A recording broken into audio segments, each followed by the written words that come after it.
6 అయినాయి ఆల్రెడీ. సన్నబియ్యం మాకు ప్రతి అల్ల లేదు కదా, సన్నబియ్యం అనేది 6 గ్యారెంటీలు లేదు కదా. ఏం కాలేదు నీకు 6 గ్యారెంటీలు అంటే? ఇంకా నీకేం కాలేదు. సన్నబియ్యం ఇస్తున్నావు, సన్నబియ్యం అన్ని ఇచ్చేసి ఇంకేం కాలేదు. ఇందిరమ్మ ఇల్లు మా కల్మర గ్రామంలో ఒక 38 ఇల్లు వస్తే 20 ఇల్లు బీఆర్ఎస్ కి ఇచ్చినావు. బీఆర్ఎస్ లో లేని వాళ్ళకి ఇచ్చినావు. కాంగ్రెస్ లో పరిస్థితి, కాంగ్రెస్ వాళ్ళు లేని వాళ్ళని చూసి వాళ్ళకి కూడా కొన్ని ఇచ్చినావు.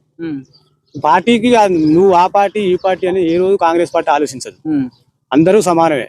ఇందిరమ్మ ఇల్లు ఒక్కటే కాదు, మిగతా కూడా ఫ్రీ బస్ కు సంబంధించి చాలా మంది మహిళలు కూడా చాలా ఇబ్బంది పడుతారు. ఇబ్బంది అంటే ఇప్పుడు ఈ ఏరియాకు ఒక 4 బస్సులు వేసేది, 3 బస్సులు వేస్తే ప్రతి ఒక్కరు 2 గంటలైనా కూకొని అదే బస్సు ప్రభుత్వం అనేది చేస్తుంది. ఆల్రెడీ ఇప్పుడు ఒక 20 మంది. ఏం పని చేస్తారు మీరు?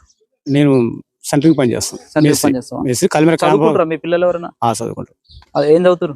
అమ్మాయి 2nd ఇయర్ అయిపోయింది, అబ్బాయి 10th అయిపోయింది. ఫీజు రియంబర్స్మెంట్ ఇంతవరకు ఇవ్వలేదు మరి పిల్లలకి. కొద్దిగా అది వెనక ముందు చదువుకోలేకపోతున్నారట, మరి అదేంటి పరిస్థితి? అన్ని ఒకసారి కొద్దిగా ఇప్పుడు ఈ ఎలక్షన్ అయిపోగానే ఇంకేమైనా ప్లాన్ చేస్తాయేమో. రైతులు మీరు ఏమైనా వ్యవసాయం పెట్టిరా? మాకు ఏం లేదు, కొద్దిగా ఉంది వ్యవసాయం కానీ కొంచెం ఉంది. ఈ ప్రభుత్వం తెచ్చుకోరా? లోన్ మాఫీ అయిందా? లోన్ మాఫీ అయింది. అందరి దరిదాపు అందరి అయినాయి, కాలేదు అనేది వాళ్ళు ఎవరు లేరు. అందరి కొంతమంది కేసీఆర్ ఉన్నప్పుడే బాగుండే అన్ని వీళ్ళు కాంగ్రెస్ వచ్చి కరువు వచ్చింది అన్న వాళ్ళు ఏం చేస్తారంటే వాళ్ళకి ఏం కరువు వచ్చింది అది కూడా చెప్పాలి కదా.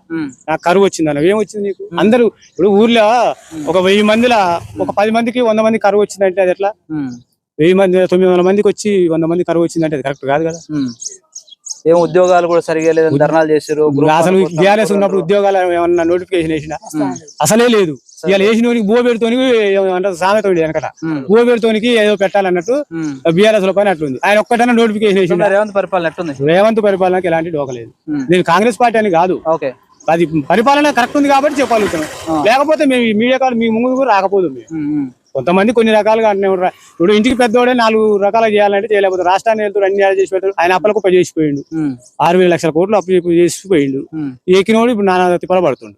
అన్ని కావాలంటే ఏం చేసి అప్పుడు యూరియా వచ్చిందంటే అన్ని అప్పులు తెలియదు, అప్పుడు తెలుసు ఎట్లా కవర్ చేద్దామని. ఇప్పుడు ఎంత 22 నెలలు అవుతుంది, ఇంకొక చిల్లర ఉంది, 40 నెలలు ఉందిగా. ఈ లోపు